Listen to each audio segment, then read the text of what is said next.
Hello students, आज हम Thales प्रमेय प्रूव करने जा रहे हैं। यह प्रमेय आपको एक्सरसाइज 6 को सॉल्व करने में बहुत ही हेल्प करेगी और यह प्रमेय बहुत ही इम्पोर्टेंट भी माना जाता है क्योंकि इस प्रमेय से एग्जाम में भी क्वेश्चंस आते हैं। हो सकता है आपको यह प्रमेय भी पूछ सके। तो चलिए समझते हैं यह प्रमेय क्या है और ये इससे कौन सी फॉर्मूला मतलब क्या निकलता है। तो सबसे पहले हम प्रमेय को पढ़ते हैं।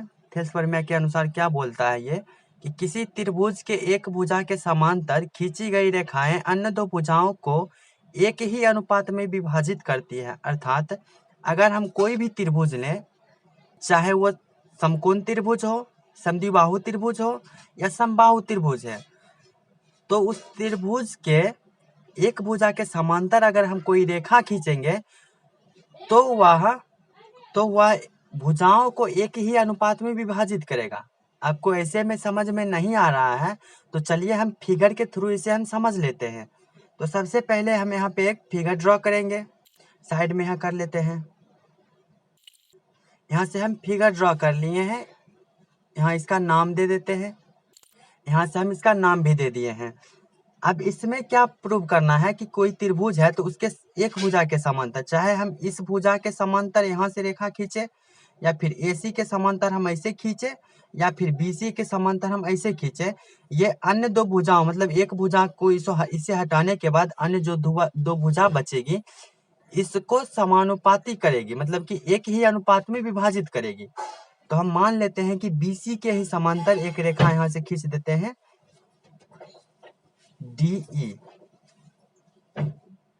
DE एक रेखा खींच दिए।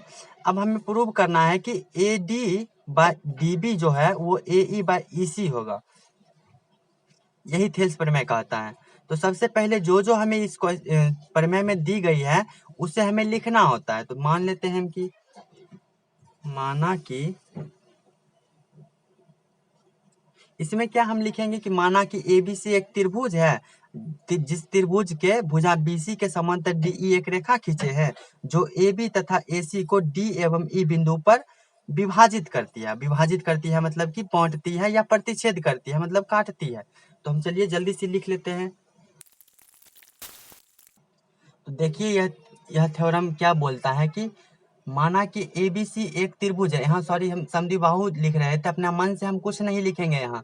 क्यों? क्योंकि यहाँ पे यह नहीं कहा है कि कोई खास ही त्रिभुज लेना है। तो मतलब हम कोई भी त्रिभुज ले सकते हैं, इसलिए हम समद्विबाहु त्रिभुज नहीं लिखे हैं। तो मान लिए हम कि ABC एक त्रिभुज है जिसके भुजा मतलब कि इस त्रिभुज के भुजा BC के समांतर इस भुजा के समांतर DE एक रेखा खींचे है, मतलब BC जो है वो DE जो है वो BC के समांतर है, ठीक, जो AB तथा AC को D एवं E बिंदु पर प्रतिच्छेद करती है। मतलब क्या कि AB तथा AC को ये जो DE भुजा खींचे हैं BC के समांतर वो D बिंदु पर और E बिंदु पर प्रतिच्छेद करती है। तो हमें साबित करना है कि AD बाई DB मतलब इतना वाला भुजा और इतना वाला भुजा बटा में AE बटा EC होगा, ऐसा हमें साबित करना है। तो साबित करने के लिए हमें इसका एरिया निकालना पड़ेगा। तो एरिया निकालने के लिए सूत्र उसका क्या होता है, 1/2 गुना आधार गुना ऊंचाई। तो हमें बेस तो पता है यहाँ, तो हमें ऊंचाई ज्ञात करना है। तो मान लीजिए हमें AD अभी साबित करना है। AD तो AD कहाँ से कहाँ तक में आएगा, AD यहाँ से लेकर यहाँ तक आएगा और फिर DB कहाँ से कहाँ तक आएगा, DB यहाँ से यहाँ तक आएगा। तो AD हमारा किस त्रिभुज में आ रहा है, यहाँ से लेकर यहाँ से यहाँ तक इतना छोटा वाला त्रिभुज में आ रहा है और DB हमारा इस भाग में आ रहा है। तो करेंगे क्या, तो यही करेंगे कि D से DF लंब खींचेंगे यहाँ और E से EG लंब खींचेंगे। E से EG लंब खींचे हैं, और यहाँ EG होगा EG लंब खींचे हैं। फिर BE को मिलाया, CD को मिलाया, BE एवं CD को मिलाया। तो जो हम इस फिगर में किए हैं अपने मन से डॉट डॉट लाइन से जो भी किए हैं उसे हम रचना में लिखेंगे। रचना मतलब हम खुद से कर रहे हैं अपने मन से। तो यहाँ D से DF एवं E से EG लंब AE तथा AD पर डाला। इतना हम कर दिए। अब आगे क्या किए हैं कि BE एवं CE को मिलाए हैं, तो लिखेंगे BE एवं CE को मिलाया। अब इतना हम कर दिए हैं तो हम प्रमाण में चलेंगे। प्रमाण मतलब साबित करने चलेंगे। इसमें क्या साबित करेंगे, पहले देखिए, सबसे पहले हमें AD लाना है। तो AD किस त्रिभुज में आ रहा है, AD इस त्रिभुज में आ रहा है, ADE में। लिखेंगे त्रिभुज ADE में, यहाँ से लिखेंगे त्रिभुज ADE में। ADE में क्या आप कह सकते हैं कि त्रिभुज का क्षेत्रफल बराबर 1/2 गुना आधार गुना ऊंचाई। तो देखिए यहाँ से हम यहाँ लंब डाले हैं, यहाँ से यहाँ लंब डाले हैं। तो अगर हम इस साइड से ले रहे हैं, इस वाले साइड से, तो लंब जब भी डाला जाता है तो आधार पे डाला जाता है। तो यहाँ से जो लंब डाले हैं, यहाँ से लंब डाले हैं, तो इस पे ये आधार हो जाएगा, और यहाँ से जो लंब डाले हैं ये आधार हो जाएगा, और ये ऊंचाई हो जाएगा। तो हम बोल सकते हैं एरिया ऑफ त्रिभुज ADE बराबर होगा 1/2 और गुना आधार। बेस अभी क्या होगा, AD होगा, और हाइट क्या हो जाएगा, EG हो जाएगा। इतना लिख दिए। फिर त्रिभुज BDE में चलेंगे, क्योंकि हमें AD लाना था, AD तो हम ला चुके हैं। अब हमें DB लाना है, तो DB हमारा इस त्रिभुज में आएगा, तो इसलिए हम DBE ले रहे हैं। ठीक, त्रिभुज DBE में यहाँ लिखेंगे एरिया ऑफ त्रिभुज DBE बराबर हाफ। अब बेस यहाँ पे क्या हो जाएगा, देखिए, अगर हम इस त्रिभुज, इस वाले त्रिभुज का इस भुजा के DB भुजा को आगे बढ़ाएंगे, तो ये हमारा लंब डल रहा है यहाँ, मतलब कि B से जो आगे बढ़ाएंगे AB भुजा पे ये लंब डाल रहा है। तो लंब उसी पे डाला जाता है जो आधार माना जाता है। तो अभी DB हम आधार मान सकते हैं, तो यहाँ पर क्या लिख सकते हैं कि DB इंटू EG ये हमारा आधार हो जाएगा। अब इसको हम समीकरण 1 मान लेते हैं, इसे हम समीकरण 2 मान लेते हैं, और 1-2 को डिवाइड कर देते हैं। समीकरण 1 डिवाइडेड बाय 2, तो क्या हो जाएगा कि एरिया ऑफ त्रिभुज ADE बाय एरिया ऑफ त्रिभुज DBE बराबर होगा हाफ AD इंटू EG के, फिर इधर भी हाफ DB इंटू EG के। अब जो कैंसिल हो रहा है उसे हम कैंसिल कर देंगे यहाँ से।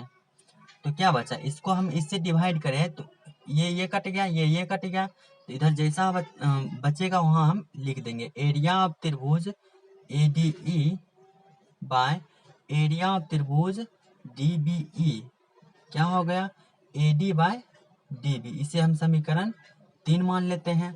अब देखिए हमारा आधा भाग सॉल्व हो चुका है, इधर वाला लाना था, इधर वाला आ चुका है, हम इधर वाला लाना है। अब हम इधर वाला लाने की कोशिश करेंगे, तो क्या करेंगे, AE लाना है। AE कहाँ आ रहा है, A से लेकर E तक ADE वाले त्रिभुज में आ रहा है। हम चाहे ऐसे पढ़े या फिर ऐसे पढ़े, त्रिभुज को हम कैसे भी पढ़ सकते हैं, त्रिभुज AED या फिर त्रिभुज ADE लिख सकते हैं ना। लिखेंगे पुनः त्रिभुज ADE में, ADE कहने का मतलब ADE अर्थात AEC, क्योंकि त्रिभुज को हम कैसे भी पढ़ सकते हैं। तो इसमें क्या बोलेंगे, एरिया ऑफ त्रिभुज AED या फिर एरिया ऑफ त्रिभुज ADE, area of triangle AED is equal to आधार गुना ऊंचाई, 1/2 गुना आधार गुना ऊंचाई होता है। तो देखिए जैसे AE जो है इस पे ही ना DF लंब भी डाला गया है, तो AE हमारा बेस माना जाएगा और DF हाइट माना जाएगा।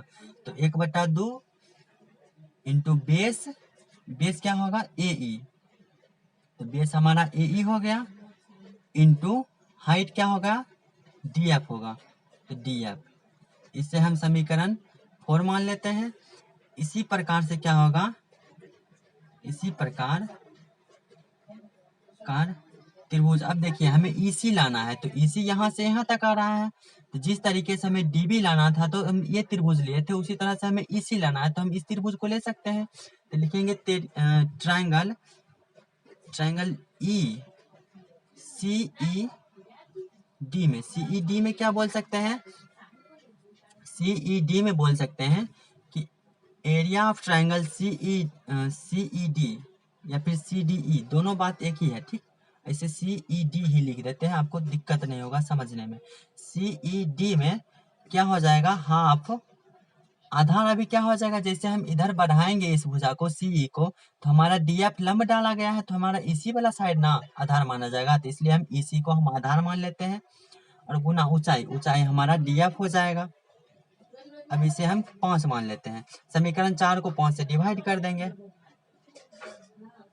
समीकरण 4 डिवाइडेड बाय 5 से, तो क्या होगा, area of triangle AED upon area of triangle CED बराबर क्या होगा कि half into AE into D F, AE into D F by half EC into D F.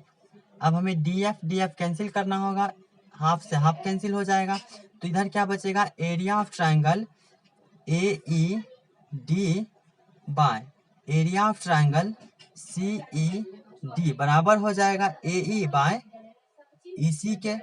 इसको हम समीकरण 6 मान लेते हैं, 6। चूंकि देखिए एक चीज होता है, हम लिख देते हैं, यदि किसी दो समांतर रेखाओं के बीच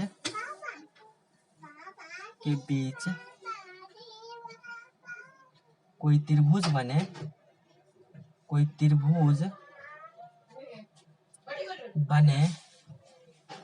तो उसका क्षेत्रफल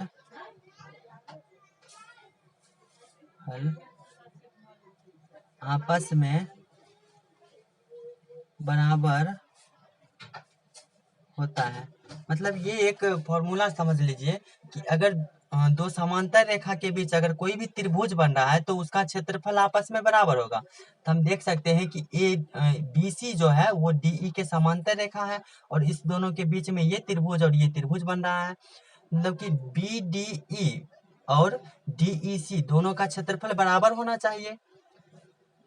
तो यहाँ लिख सकते हैं area of triangle B D E या फिर डी बी ई, यहाँ लिख देते हैं area of triangle D B E बराबर होना चाहिए किस ट्रायंगल के बराबर होना चाहिए, तो सी ई डी वाले ट्रायंगल के बराबर होना चाहिए। तो लिखेंगे area of triangle C E D. अब हम क्या बोल सकते हैं कि यहाँ भी सी ई डी है, मतलब area of triangle C E D यहाँ भी है और area of triangle C E D यहाँ भी है, मतलब इसके जगह पे हम ये लिख सकते हैं। तो हम क्या बोलेंगे, यहाँ समीकरण 6 में area of triangle D B E बराबर area of triangle C E D रखने पर, मतलब कि इसके जगह पे हम ये पुट कर देंगे, तो हमारा क्या आएगा, area of triangle A E D upon area of triangle D B E बराबर, अब इधर जो है वैसे ही लिखेंगे क्योंकि हम उधर वाला थोड़े चेंज कर रहे हैं, चेंज तो हमें इधर वाला करना था। तो ए बाय ए सी हो जाएगा, मतलब ए ई बाय ई सी हो जाएगा इधर। अब इसको हम समीकरण 7 मान लेते हैं। अब क्या देखिएगा कि एल एच एस यहाँ वाला और इस ट्रायंगल मतलब कि समीकरण 3 का एल एच एस दोनों ही इक्वल है। तो हमें क्या मालूम है, जब एल एच एस इक्वल हो जाता है आपस में, जो दो इक्वेशन का जब एल एच एस इक्वल हो जाता है तो आर एच एस स्वतः इक्वल हो जाता है, और या फिर दो इक्वेशन का आर एच एस इक्वल है तो हम एल एच एस स्वतः बराबर कर देते हैं। तो यहाँ पे लिखेंगे समीकरण 3 और 4 से, समीकरण 3 और यहाँ 7 है, 3 और 7 से क्या हो जाएगा कि हमारा ये वाला और ये वाला बराबर है, तो A D by D B हो जाएगा और इधर ए ई बाय ई सी हो जाएगा, और यही हमें प्रूव भी करना था। अब यहाँ देखिए कि A D by D B और ए ई बाई ई सी यही प्रूव करना था, और यही हम प्रूव कर दिए हैं। अब यहाँ पे हम लिख देंगे प्रूव्ड, बस इसका सॉल्यूशन हो गया। अगर आपको यह नहीं समझ में आया है तो आप कमेंट जरूर करें, हम जरूर रिप्लाई करेंगे।